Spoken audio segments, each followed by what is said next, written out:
I'm Zahraa from grade 5B. Today I will show you my science experiment. The first step of the science experiment is that you need 3 glass bottles filled with color. I'm using watercolor, so we're going to mix them.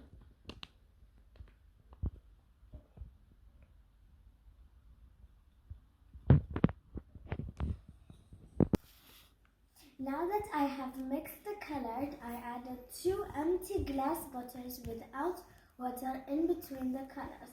After you do that step, you're going to wrap the tissue paper like this and add them in between, like this. And do the same step for all the other watercolors. After a while, you can see that the water from one cup is starting to transfer to the other cup, mixing with the 2 cups together to form one.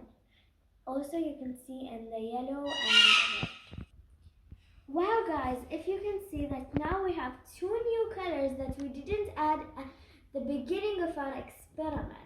It started when blue mixes with red, it happens purple. So we got a purple color, but we didn't have at the beginning of the experiment. And yellow plus red makes orange. We also had the orange, but we didn't have it at the beginning of the experiment. Thank you guys for watching. Bye!